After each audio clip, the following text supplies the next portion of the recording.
আমি মনে করেছিলাম যে রোজার আগে শুধু আমিই শপিং করে ফেলেছিলাম। বাট মার্কেটে গিয়ে দেখি বেশিরভাগই কিন্তু শপিং করা হয়ে গেছে। মার্কেটগুলোতে এখন তেমন কোনো ভিড় নেই। রোজার আগে থেকে শপিং শুরু করেছি কিন্তু এখনো শপিং শেষ হয়নি। মানে এখনো কিছু কেনাকাটা কিন্তু বাকি রয়ে গেছে। তো সেই কেনাকাটা করার জন্যই কিন্তু বের হয়েছিলাম। তো ইফতার করে তারপর একটু রেস্ট করে কিন্তু বের হয়েছিলাম। আর রাতের বেলায় যেহেতু বের হয়েছি তাই আর বাইরে গিয়ে মোবাইলটা বের করিনি। মানে মোবাইলে আর কোনো ভিডিও নিতে পারিনি। আর এখন তো পরিস্থিতি খুবই খারাপ। মোবাইল ব্যাগ থেকে বের করতেই খুব ভয় লাগে। কাপড়ের শপিং গুলাই কিন্তু আমরা রোজার আগে করে ফেলেছিলাম, কারণ এগুলো যেহেতু একটু সেলাই টেলাই করতে হয়, একটু ঘুরে টুরে নিতে হয়, রোজা রেখে সেটা পসিবল হয় না। ইফতার করার পর আরো বেশি টায়ার্ড লাগে। ইফতার করার পর বের হলেও শরীর এত দুর্বল লাগে যে অত বেশি ঘুরতে ভালো লাগে না। আমার খুবই খারাপ লাগতেছে। আমি আমার শপিং এর ভিডিওটা আপনাদের সাথে শেয়ার করতে পারতেছি না। এর আগের শপিং এর ভিডিওগুলো কিন্তু আমি আপনাদের সাথে শেয়ার করেছিলাম অনেক আগে। তো যাই হোক, গতকালকে শপিং করেছিলাম আমার শ্বশুর বাড়ির জন্য। তো সম্ভব চেষ্টা করেছি খুব তাড়াহুড়া করে বাসায় ফেরার জন্য, কারণ আমার ছেলেটা একদমই ছোট আর ওকে বাসায় রেখে যাওয়ার মতো কেউই নেই বাসায়। সো ওকে নিয়ে গেলে দেখা যায় যে ওর অবস্থা খুব খারাপ হয়ে যায়, ও কেমন জানি হয়ে যায়। এই জন্য খুব তাড়াহুড়া করে কিন্তু শপিং গুলো করতে হয়েছে। আর এই তো সকালে পুঁইশাক কাটতেছিলাম আর পুঁইশাক শুটকি দিয়ে ভেজেছিলাম। পুঁইশাক শুটকি দিয়ে ভাজলে আমার অসম্ভব মজা লাগে খেতে।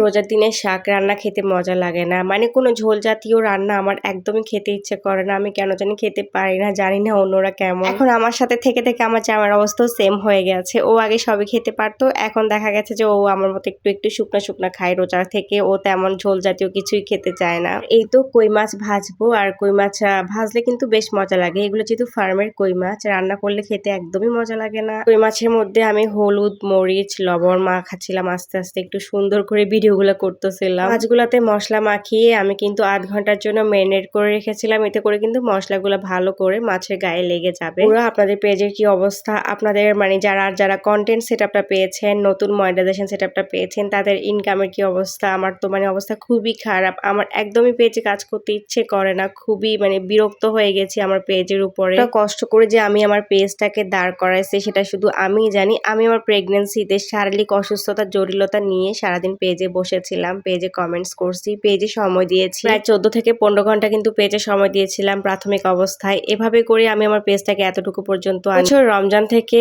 এবছরের রমজান পর্যন্ত পুরো একটা বছর মানে এমন একটা দিন যায়নি যে আমি আমার পেজে অ্যাক্টিভ ছিলাম না, আমি আমার পেজে ভিডিও দিই নাই, আমি আমার পেজে কমেন্টস করি নাই। এবং সব থেকে ইন্টারেস্টিং ব্যাপার হচ্ছে আমার ডেলিভারির দিন, মানে আমার যেদিন বেবি হয়েছিল ওই দিন রাতে, আমি তো আগের দিন ভিডিওগুলো শিডিউল করে রাখি আমার সব ভিডিও। তো ওই দিন মানে আমার ডেলিভারির দিনও কিন্তু আমার ভিডিওগুলো আপলোড হয়েছে। ভিডিও এটা ঠিক যে ওই দিন হয়তো বা আমি পেজে সময় দিই না, বাট ভিডিও তো আপলোড করেছি, তাই না? কথা বলতে বলতে কিন্তু মাছগুলা ভাজতে দিয়েছি, আর আজকে তাওয়াতে মাছ ভাজতে দিলাম। মাছগুলাকে আমি এপাশ ওপাশ করে কিন্তু উল্টে পাল্টে ভালোভাবে ভেজে নিব, একটু কড়া করে ভাজবো। আমার কাছে মাছ একটু কড়া করে ভাজলে খেতে ভালো লাগে। যাই হোক আপুরা, আমার ছোট্ট একটা ভিডিও শেয়ার করেছি, আশা করছি ভিডিওটা আপনাদের ভালো লেগেছে। আর ভালো লাগলে সবসময় পেজের পাশে থাকবেন। আজকের মতো বিদায় নিচ্ছি, ভালো থাকবেন, সুস্থ থাকবেন, আল্লাহ হাফেজ।